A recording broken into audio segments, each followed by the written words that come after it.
I just want to be really clear what this bill does and doesn't do. This bill is about taking invisibly homeless people that are seen as invisible today. By the law, they're invisible. That's tragic. It is unacceptable. It produces very bad results for those people and allows them to be taken advantage of and brings them into the light and allows them to be counted. That's what this bill does. Not prioritize them, does not put them in the front line in front of anybody else. The communities can decide who they want to serve based on who has the most emergent need and who is in the most danger, but it brings those invisible people into the light.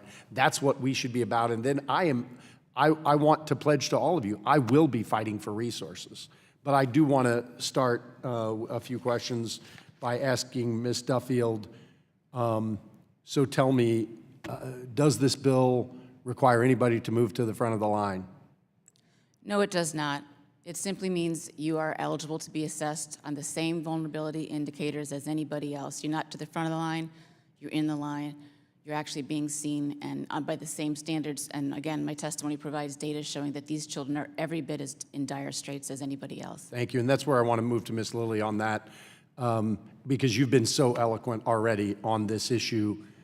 Talk about how these invisibly homeless people can be and are taken advantage of today in the name of getting them housed by friends, family, strangers, and other folks, either financially or in other ways taken advantage of, and how that makes them vulnerable and how they're, help us understand why they are vulnerable people.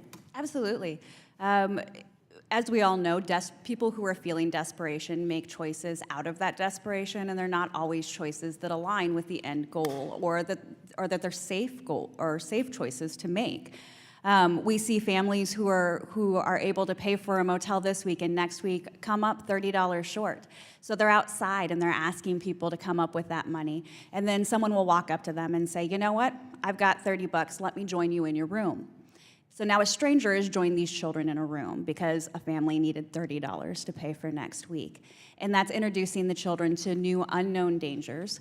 Also, when we're talking about community systems, community systems are important when we're looking at the human need for community, and when we're talking about family homelessness and children homelessness, it's very isolating. When you have families who are in shelter, there's a community there. Parents in a shelter look out for each other. They support each other. They cheer each other on. Families who are experiencing homelessness in a motel or a situation where they're staying with others, it's not generally family. It's not generally grandma and grandpa. It's not generally aunt or uncle. A lot of times it's strangers that happen to offer a place to stay. A lot of times it's people that were in the past with the family who now have a place to stay. I currently, it breaks my heart to say, I have a mom and a dad with a 3-week-old baby that on Monday decided to move in with someone they met 3 hours prior, because that was a better choice for them than going to the shelter with their vulnerable baby. That's not safe. Wow. They're not considered homeless anymore. And they're in dire need for that baby who's at a key developmental stage and will be for the next 3 years for an intervention to be offered. So we're forcing families, we're telling families, you're not homeless enough to help. And then we're faulting them for being in situations that aren't safe and keeping them in the shadows when we're trying to draw them out so that we can help, so that we can assist. We want them to see the friendly face that says, you're not alone, it can be okay.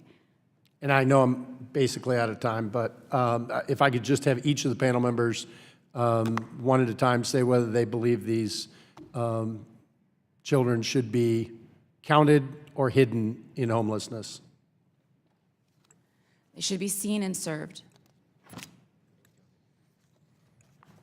I think the more data we have about all these problems, the better. So certainly if we can get information about who's living in what situations, that would be excellent. Counted and served. Counted and served. Thank you. I yield back.